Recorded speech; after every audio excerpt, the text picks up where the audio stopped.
রোমের আকাশে তখন সন্ধ্যার নরম আলো। ইতিহাসের শহর যেন নিজের পুরনো স্মৃতিকে আরও একবার নতুন করে সাজিয়ে তুলছিল। আর সেই মুহূর্তে ইটালির রাজধানী রোমে পৌঁছলেন ভারতের প্রধানমন্ত্রী নরেন্দ্র মোদী। বিমানবন্দরে তার জন্য ছিল বিশেষ উষ্ণতা, ছিল আন্তরিক অভ্যর্থনা। কিন্তু গোটা সফরের সবচেয়ে বেশি আলোচনায় উঠে এলো এক বিশেষ মুহূর্ত, ইটালির প্রধানমন্ত্রী জর্জিয়া মেলোনির সঙ্গে তার সেই বন্ধুত্বপূর্ণ সাক্ষাৎ, যেটা এখন আন্তর্জাতিক কূটনীতির একটা আলাদা অধ্যায় হয়ে উঠছে। রোমে পৌঁছে মোদীকে স্বাগত জানান মেলোনি। কোনো কড়াকড়ি কূটনৈতিক ভঙ্গি নয়, বরং যেন বহুদিনের পরিচিত এক বন্ধুকে স্বাগত জানানোর উষ্ণতা ছিল তার চোখে মুখে। সামাজিক মাধ্যমে নিজের পোস্টে তিনি লিখলেন, welcome to Rome my friend, সঙ্গে ভারত এবং ইতালির জাতীয় পতাকার ইমোজি, কয়েকটা শব্দ। অথচ সেই শব্দের মধ্যেই যেন ধরা পড়ল দুই দেশের সম্পর্কের নতুন রসায়ন। সেই পোস্টের সঙ্গে যে ছবিটা তিনি শেয়ার করেছেন সেটা মুহূর্তে ভাইরাল হয়ে যায়। পিছনে আলোকিত কলেজিয়াম, সামনে পাশাপাশি দাঁড়িয়ে দুই দেশের দুই নেতা। কারো মুখে কোনো আনুষ্ঠানিক কূটনৈতিক গাম্ভীর্য নেই, বরং ছিল এক স্বাভাবিক হাসি। সেই হাসিতেই যেন ধরা পড়ছিল বিশ্বাস, পারস্পরিক শ্রদ্ধা আর বন্ধুত্বের একটা বিশেষ সুর। রোমের কলেজিয়াম কেবল একটা ঐতিহাসিক স্থাপত্য নয়, এটা ইটালির গর্ব, সভ্যতার স্মারক। আর সেই ঐতিহাসিক স্থানের সামনে দাঁড়িয়ে ভারতের প্রধানমন্ত্রী এবং ইতালির প্রধানমন্ত্রীর এই মুহূর্ত যেন প্রতীক হয়ে উঠল দুই দেশের বন্ধনের। সামাজিক মাধ্যমে ছবিটা কয়েক ঘন্টার মধ্যেই লক্ষ লক্ষ মানুষ দেখেছেন। হাজার হাজার মানুষ মন্তব্য করেছেন, এই বন্ধুত্ব আরও শক্তিশালী হোক, India and Italy together, melody for ever. হ্যাঁ, মেলোডি, এই শব্দটাই এখন আন্তর্জাতিক রাজনীতিতে একটা অন্যরকম জনপ্রিয়তা পেয়েছে। মেলোনি এবং মোদি, দুই নামের মিশেলে তৈরি এই শব্দ প্রথম ভাইরাল হয়েছিল গত বছরের G7 সম্মেলনে। তখনও ইটালির প্রধানমন্ত্রী নিজের মোবাইলে সেলফি তুলে পোস্ট করেছিলেন। ভিডিওতে দেখা গিয়েছিল দুজনেই ক্যামেরার দিকে হাত নেড়ে হাসছেন, আর মেলোনি বলছেন, hello from the melody team. সেই মুহূর্তে শুধুমাত্র সামাজিক মাধ্যমে ট্রেন্ড ছিল না, বরং বিশ্ব রাজনীতিতে এক নতুন ধরনের ব্যক্তিগত রসায়নের উদাহরণ হয়ে উঠেছিল। সাধারণত আন্তর্জাতিক কূটনীতি মানেই কড়া মুখ, আনুষ্ঠানিক বক্তব্য, কঠিন সমীকরণ, কিন্তু মোদি এবং মেলোনির সম্পর্ক যেন সেই ধারণার বাইরে গিয়ে এক মানবিক বন্ধুত্বের ছবি তুলে ধরেছে। এই সফরেও সেই একই উষ্ণতা ধরা পড়ল। রোমে পৌঁছে মোদি এবং মেলোনি একসঙ্গে ডিনার করেন, তারপর যান কলোসিয়াম ঘুরতে। সেখানে শুধু ইতিহাস দেখাই নয়, দুই নেতা বিভিন্ন আন্তর্জাতিক বিষয় নিয়েও আলোচনা করেন। প্রধানমন্ত্রী মোদি পরে নিজের পোস্টে জানান, তারা একাধিক গুরুত্বপূর্ণ বিষয়ে মত বিনিময় করেছেন এবং ভারত ইটালির সম্পর্ক আরও কিভাবে শক্তিশালী করা যায় তা নিয়েও আলোচনা হয়েছে। কিন্তু এই সফরের সৌন্দর্য শুধু কূটনৈতিক আলোচনায় ছিল না, ছিল এক ধরনের সহজ স্বাভাবিক বন্ধুত্বের আবহ। রাজনীতির কঠিন মঞ্চে যেখানে প্রতিটা শব্দ মেপে বলতে হয়, সেখানে এই দুই নেতার স্বাভাবিক আচরণ অনেকের মন কেড়েছে। অনেক আন্তর্জাতিক বিশেষজ্ঞের মতে বর্তমান বিশ্ব রাজনীতিতে ব্যক্তিগত সম্পর্কের গুরুত্ব অনেক বেড়েছে, কারণ কেবল সরকারি চুক্তি নয়, নেতাদের পারস্পরিক বিশ্বাসও আন্তর্জাতিক সম্পর্ককে এগিয়ে নিয়ে যায়। আর মোদি ও মেলোনির মধ্যে সেই বিশ্বাসের ছাপ বারবার দেখা যাচ্ছে।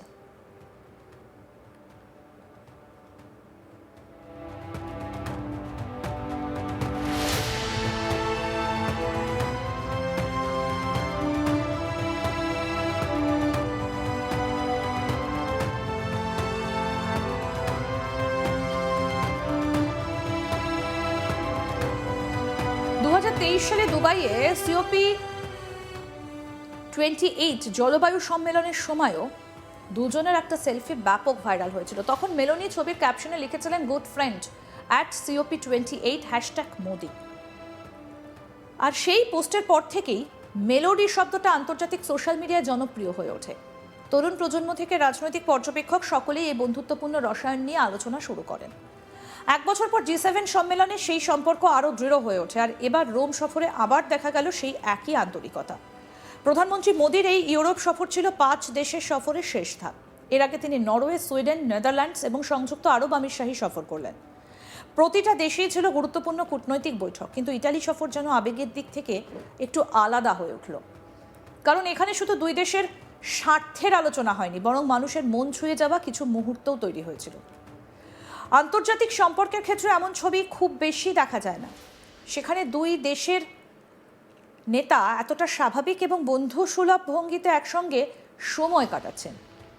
ইতালিতে মোদির এই সফরে তিনি প্রেসিডেন্ট সার্জিও মেটারেল্লার সঙ্গেও সাক্ষাৎ করেছেন। পাশাপাশি মেলোনির সঙ্গে দ্বিপাক্ষিক বৈঠকও রয়েছে। সেখানে বাণিজ্য, প্রতিরক্ষা, প্রযুক্তি, সবুজ শক্তি এবং সাংস্কৃতিক সহযোগিতা নিয়ে আলোচনা হবে বলে জানা গিয়েছে।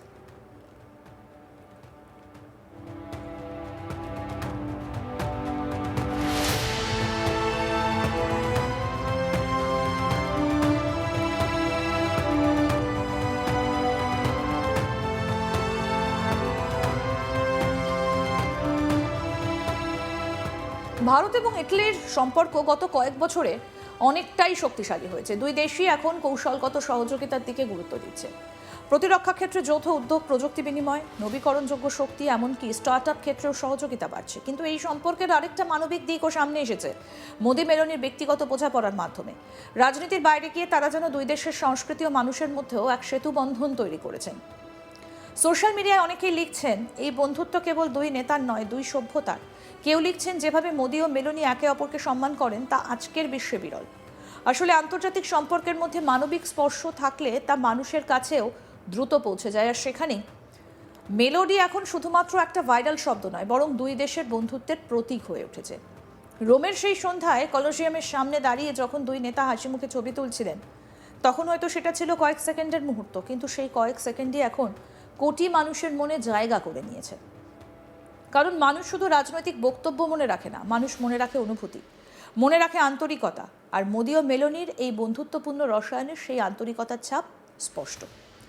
ভারতের মানুষ যেমন ইতালির এই উষ্ণ অভ্যর্থনায় খুশি, তেমনি ইতালির সাধারণ মানুষও ভারতের প্রধানমন্ত্রীর জনপ্রিয়তা এবং ব্যক্তিত্বকে গুরুত্ব দিচ্ছেন। দুই দেশের সম্পর্কের মধ্যে এখন শুধু কূটনীতি নয়, এক ধরনের সাংস্কৃতিক সংযোগও তৈরি হচ্ছে। এই সফর হয়তো শেষ হয়ে যাবে, প্রধানমন্ত্রী মোদি বুধবার ভারত ফিরে আসবেন, কিন্তু রোমের সেই ছবি, সেই হাসি, সেই welcome to Rome my friend, এই মুহূর্তগুলো আরও দীর্ঘদিন মানুষের মনে থেকে যাবে।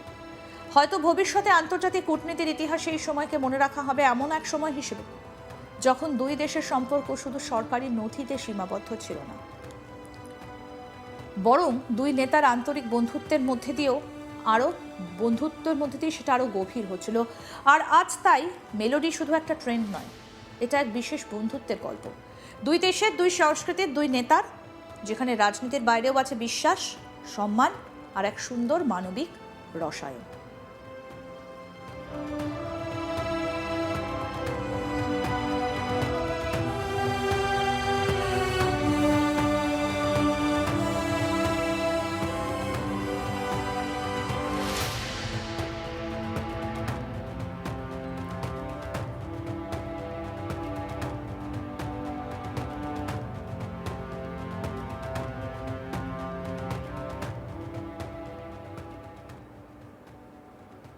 আরও আপডেট পেতে দেখতে থাকুন আজ তাক বাংলা, সাবস্ক্রাইব করুন।